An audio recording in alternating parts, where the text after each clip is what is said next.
back, everybody. This is that Pulse Warmer 372. This is the one that I was having issues with on tuning, and every time I added fuel to it, it would lean out. Then I would add more fuel to it, and it would be fine for a few seconds, and then it would lean out again. And so I kind of figured that I probably have an air leak somewhere. So I've taken it down. I took the top cover off so I can gain access to all the areas I need to gain access to, and some of those areas is going to be like behind the flywheel. Try to get to the crankshaft seal around on this side where the flywheel is. I'm going to want to spray around the intake boots and around the carburetor and stuff like that, trying not to get any of it, you know, through the filter, because that'll give you a false reading. If any of it gets sucked in there, it's going to cause a change in the way the engine's running. So trying to keep it down low and kind of like fog a little bit. And then I want to get all down in here also around the base gasket. Try getting around the base gasket.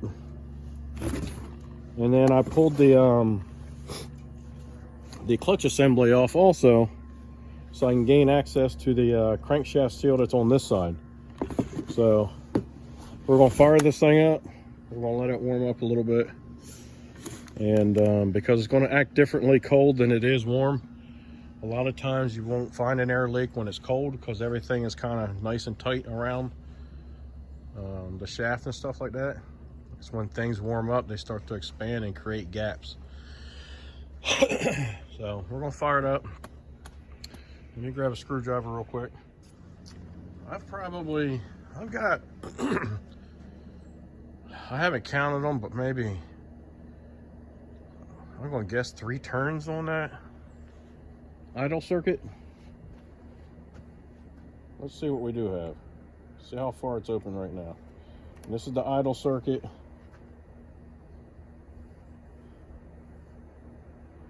So there's 1 turn. There's 2 turns. There's 3 turns.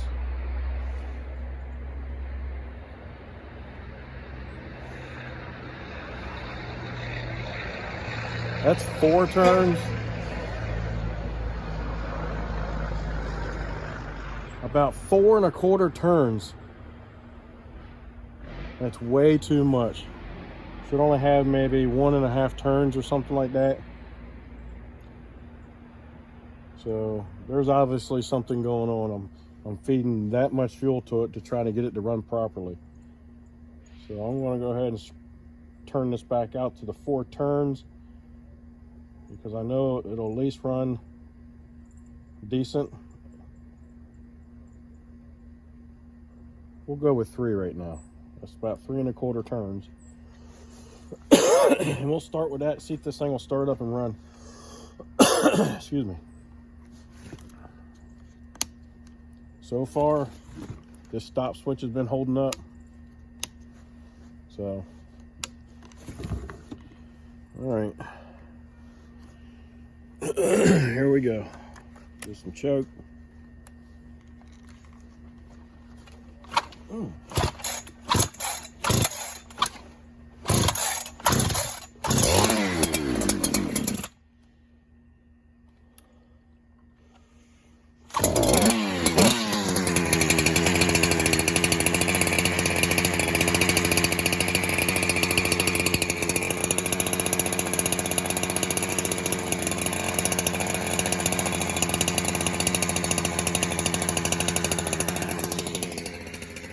So it looks like it's running a little fat right now, but that's just because it's a cold start.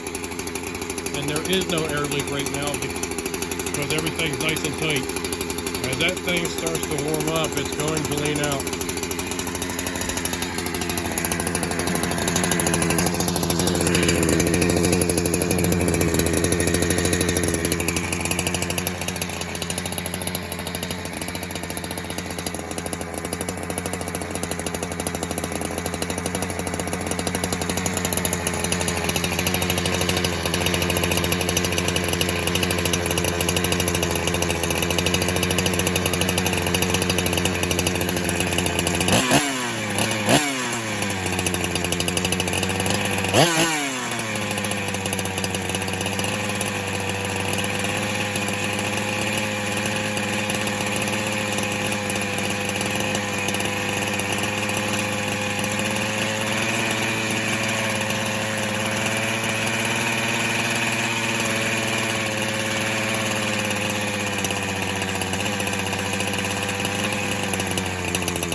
So the little bit of sound change when I sprayed around the carburetor, it died down just a hair. And when I turned it a little bit and sprayed it again, I could see that spray coming across and coming right back into the filter. So that's what I was saying about when you're spraying around the carburetor, be careful. You may get a false reading. But that I've seen some of that spray get sucked right back around, so I didn't pay that one so much mind. And then I sprayed down in here around the flywheel. There was no change there. I sprayed around the base gasket. There was no change there. I sprayed around the base gasket on this side. There was no change. And as soon as I hit there behind the clutch, that's where she almost died. So let's fire it up again and we'll verify. Always verify.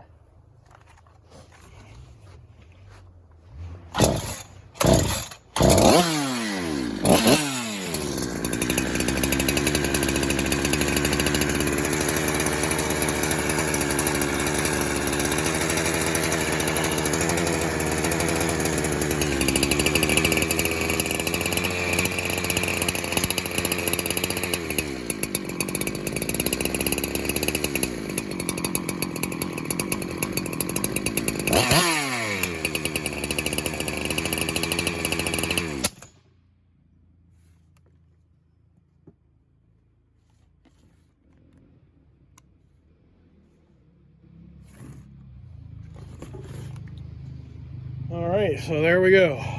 That is how you can check for an air leak.